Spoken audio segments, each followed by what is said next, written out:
नमस्कार, फ्रंटलाइन 24 में आप सबों का स्वागत है। अभी हम पहुंचे हैं लखनऊ प्रखंड के बेहट दक्षिणी पंचायत, जहां हमारे साथ हैं मुखिया पद के प्रत्याशी आरती देवी हैं। आरती मिश्रा भी इन्हें लोग बोलते हैं। युवा हैं, कर्मठ हैं, शिक्षित हैं। पूर्व में इनकी सास इस पंचायत की मुखिया रह चुकी हैं। इनके पति अमित जी हैं, जो समाज सेवा से बरसों बरस से लगे हुए हैं और ये महिला होकर समाज सेवा को ही अपना धर्म मानती हैं। इस बार काफ़ी दमखम के साथ इस पंचायत से मुखिया पद की प्रत्याशी बनी हैं, चुनाव मैदान में कूद पड़ी हैं। और आइए इनसे करते हैं चुनावी चर्चा। सबसे पहले आरती जी, फ्रंटलाइन 24 में आपका स्वागत है। धन्यवाद। अब ये बताइए कि आप किस सोच के साथ, क्या सोचकर, क्या आपके मन में आया या लोगों के आग्रह पर आप पंचायत चुनाव में मुखिया पद की प्रत्याशी बनी हैं? मेरी सास पहले से ही जुड़ी थी, इस मुखिया थी, 15 साल रही, 1 साल वार्ड सदस्य भी थी। तो मैं शुरू से ही अपने घर में राजनीतिक सब देख रही हूँ, के समाज सेवा के साथ सब जुड़े हुए हैं। तो मेरा भी इच्छा था जो इस लाइन में आए, मतलब लोगों का सेवा करे, लोग जनता का सेवा कर सके जितना हो सके। तो यही सब सोच के, और अगर जनता मुझे मौका देगी तो मैं ज़रूर इस अपनी सास से अच्छा करके दिखाऊंगी। बहुत अच्छा। इन्होंने कहा कि समाज सेवा को मैं अपना धर्म मानती हूँ। मेरे परिवार में लोग बरसों बरस से समाज सेवा में जुड़े हुए हैं। मेरी सास भी बरसों तक यहाँ मुखिया रही है। उनको हम काम करते देखे, लोगों की चिंता करते देखे, गरीबों के प्रति जो हमदर्द उनके अंदर दर्द था उसको भी हमने देखा है करीब से।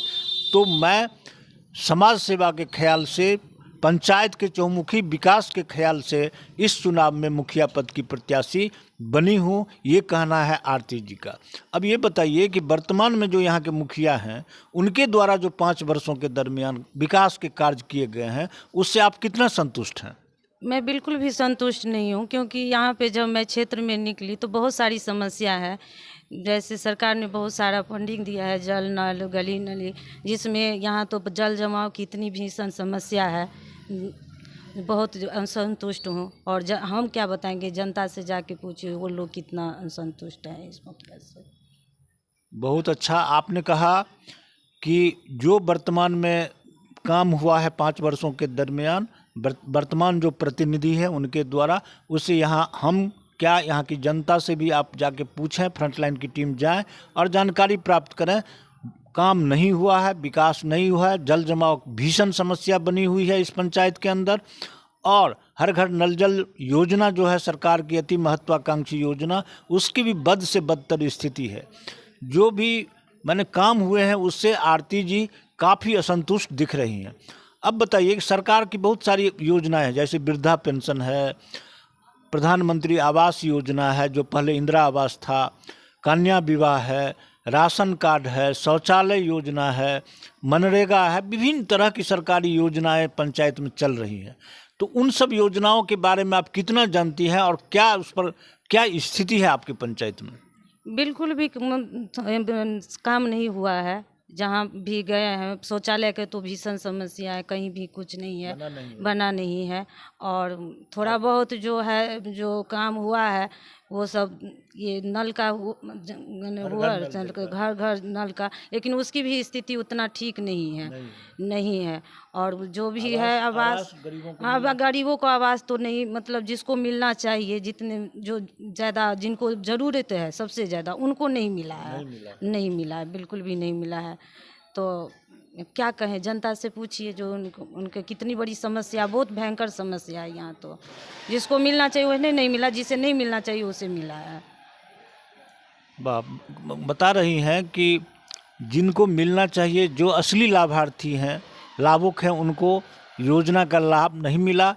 जो जिनको नहीं मिलना चाहिए, कुछ ऐसे भी मैंने इनके सामने शिकायत मिली है कि कुछ ऐसे लोगों को मिल गया जिन्हें नहीं मिलना, पहले जिनको मिलना चाहिए वो नहीं मिल के दूसरे को मिल गया। इससे तो सबको चाहिए था, लेकिन मतलब जिसे बहुत ज़्यादा ज़रूरत है वो सब पीछे छूट गया। जिनको घर पे छत नहीं है, मतलब बिल्कुल भी कुछ भी नहीं, रहने के लिए घर है ही नहीं, तो उसे नहीं मिला। मिलना तो चाहिए, जिसे मिला हम वो नहीं कह रहे हैं, लेकिन यही सब है जो समस्या बहुत भयंकर है स्थिति है यहाँ पे पंचायत में। जी जी जी। पंचायत की स्थिति बहुत खराब है। सरकारी योजनाओं का लाभ गरीबों को नहीं मिल रहा है, योजना धरातल पर नहीं उतर पाई है, और ये बता रही हैं कि ये अगर जनता मुझे देती है सेवा करने का मौका, इन सब चीज़ों को, इन सब योजनाओं को मैं बखूबी ईमानदारी से धरातल पर उतारने का प्रयास करूंगी, और गरीबों के लिए जितना बन सकेगा, महिलाओं के लिए जितना बन सकेगा ज़रूर सेवा करूंगी, और सरकारी पैसे का, सरकारी योजना का जो पैसा है उसको सही तरह से धरातल पर उतारूंगी। अब ये बताइए कि एक सवाल मेरे मन में है कि शिक्षा और स्वास्थ्य के बिना समाज को विकसित नहीं किया जा सकता है। तो आपके यहाँ शिक्षा और स्वास्थ्य की क्या स्थिति है? कोरोना काल में तो शिक्षा का बहुत बुरा हाल हो गया है। जो सारे बच्चे तो प्राइवेट में ही जाते, सरकारी का तो कोई मतलब ये रहा नहीं। जो कोई सरकारी में आए, सारे जो जिसके पास पैसे वो प्राइवेट में जाते हैं, और जिनके पास नहीं है वो बस सरकारी पर निर्भर है, तो उनके बच्चे उतना पढ़ नहीं पाते हैं। स्वास्थ्य से भी मतलब उतना संतुष्ट नहीं हूँ। स्वास्थ्य की भी अच्छी स्थिति नहीं है यहाँ, और शिक्षा कोरोना काल में और बदतर स्थिति हो गई है।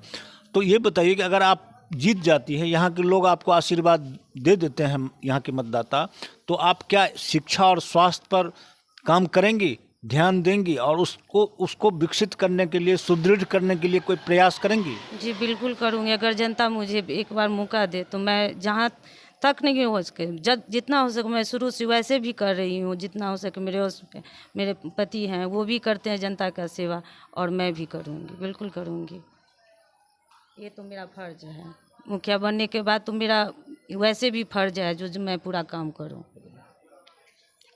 आप बताइए कि अगर आप जीत जाती हैं, जनता का आशीर्वाद आपको मिलता है, यहाँ इस पंचायत की आप मुखिया बन जाती हैं, तो आधी आबादी महिलाओं की है, और युवा वर्ग भी भटक रहे हैं, पलायन कर रहे हैं, उनके सामने कोई रोज़गार नहीं है, वो रोजी रोटी के लिए महानगर की ओर जा रहे हैं।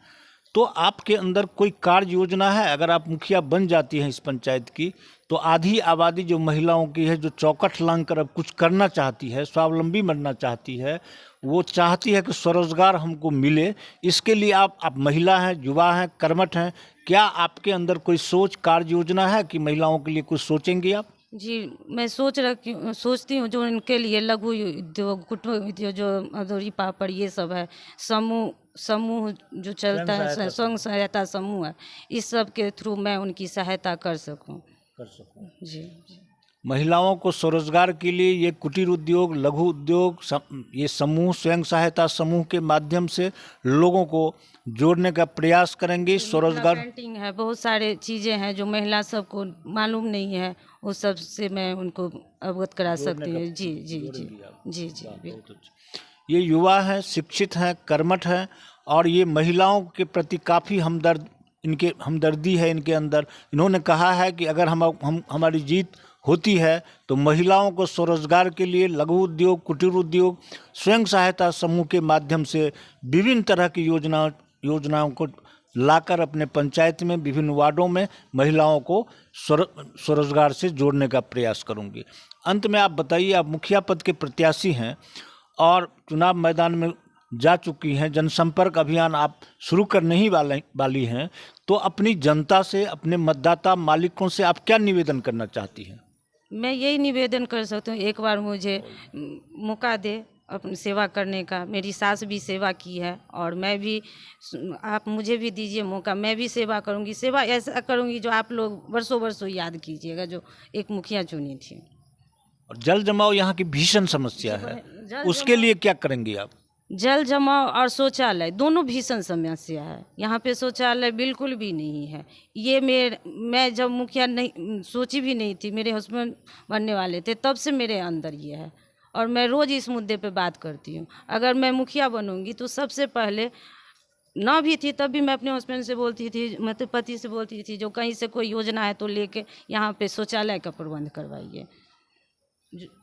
ये आरती जी बता रहे हैं कि शौचालय और जल जमाव की समस्या से हम काफ़ी चिंतित हैं और हमेशा बात करते हैं, चर्चा करते हैं। अगर हम मुखिया बन गए तो सर्वप्रथम पहली प्राथमिकता हम शौचालय और जल जमाव की समस्या का निदान करने पर देंगे, और स्वास्थ्य, शिक्षा, महिलाओं के उत्थान विकास के लिए, युवाओं के लिए ये काफ़ी ज़्यादा ध्यान रखेंगे। यहाँ की जनता इन्हें अगर आशीर्वाद दे देती है तो।